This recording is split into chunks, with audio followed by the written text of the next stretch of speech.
Well, hello once again to everyone. Greetings, first of all, to our Picker Church family, but greetings as well to any visitor who might have tuned in for this study today. This is our weekly opportunity for reflection and discernment or the Word for Wednesday, January the 18th of 2023. Danny here once again on behalf of all the elders. As we progress into 2023, our current series of video devotionals continues as well. It's based upon a study guide that is found in the New King James Version Bible that I've used for my own personal study ever since my wife gifted it to me for Christmas in 1991. At the beginning of each book, there is a study guide, and there is one particular segment in each one entitled The Christ of, and then the name of that particular book. Now, back toward the end of 2022, we looked at Christ as he was depicted in every book of the New Testament. So this current study focuses on the 39 books of the Old Testament. Each week, we'll review the material that's listed for 3 books at a time, moving sequentially over the next few weeks through every Old Testament book. And I'll remind you once again that within these comments, you will likely find that there are occasional overlaps of material from one book to another. Now, as a brief review of last week's study, we examined then how Christ is pictured in the 3 Old Testament books of 1 Chronicles, 2 Chronicles, and Ezra. Here's a brief synopsis of the comments we made at that time. The Christ of 1 Chronicles, God's repeating promise of the eternality of David's throne, points steadfastly to the coming Christ. The book also lists the national genealogy and placing Judah first because it is that tribe which will in time produce Christ. Next, the Christ of 2 Chronicles. We find the throne of David has been destroyed, but the line of David still remains. The temple also appears in this book as a foreshadow of Christ. And then finally, last week, we looked at the Christ of Ezra. God's promise to keep David's descendants alive continues its fulfillment through this book as well. The whole narrative of this book throughout foreshadows Christ's work of forgiveness and restoration. So this week we continue our sequential journey through the Old Testament books and moving along to review how Christ is imagined within the writings of the books of Nehemiah, Esther, and Job. We begin with the Christ of Nehemiah. The book's namesake, Nehemiah, himself portrays Christ and his ministry of restoration. First, we find that both Nehemiah and Christ gave up a high position in order to identify with the plight of their people. Secondly, both Nehemiah and Christ accept and fulfill a specific mission.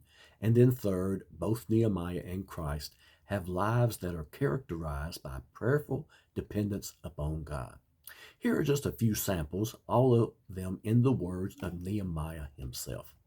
In chapter 1 and verse 4, he prayed, he said, "So it was, when I heard these words about Jerusalem's inhabitants in great distress, about the city's walls being broken down, and about the gates being burned, that I sat down and wept and mourned for many days. I was fasting and praying before the God of heaven." Moving along to chapter 2 and verse 4, he says, "Then the king said to me, 'What do you request?' So I prayed to the God of heaven." In chapter 4, verse 4, we find Nehemiah saying, "Hear, O our God," whenever the enemies of the Jews had mocked their efforts to rebuild. Chapter 5, verse 19, "Remember me, my God, for good, according to all that I have done for this people." Chapter 6, verse 9, "Now therefore, O God, strengthen my hands." Chapter 13, verse 14, "Remember me, O my God, and do not wipe out my good deeds that I have done for the house of my God." Chapter 13, verse 22, "Remember me, O my God, and spare me according to the greatness of your mercy." And finally, chapter 13, verse 31, the final verse of Nehemiah simply says, "Remember me, O my God, for good." Secondly, we move along to the Christ of Esther. Esther's personal story serves as a type of the life to be experienced by Christ. Both Esther and Christ put themselves in the place of death for their people. Both Esther and Christ receive approval from the king for these actions. Both Esther and Christ work as an advocate on behalf of their subjects. And fourth, Esther's uncle Mordecai foreshadows the coming of Christ and his mission in his words of challenge to Esther when he said in chapter 4 and verse 14, "Yet who knows whether you have come to the kingdom for such a time as this?" Third and finally, we have the Christ of Job. Job's acknowledgement of a Redeemer, coupled with his crying out for a mediator, both foreshadow such roles being destined for fulfillment in the time of Christ. With the book continually depicting Job's sufferings, readers in the New Testament era are called to recognize, to acknowledge, and to appreciate the role Christ plays in identifying with and comforting our sufferings. In several places, we find the words of Job to be messianic prophecies of Christ's coming suffering. In chapter 16 and verse 10, "They gape at me with their mouth, they strike me reproachfully on the cheek, they gather together against me." Chapter 17, verse 6, "But he has made me a byword of the people, and I have become one in whose face men spit." And then chapter 30, verses 9 and 10. "And now I am their taunt song. Yes, I am their byword. They abhor me. They keep far from me. They do not hesitate to spit in my face."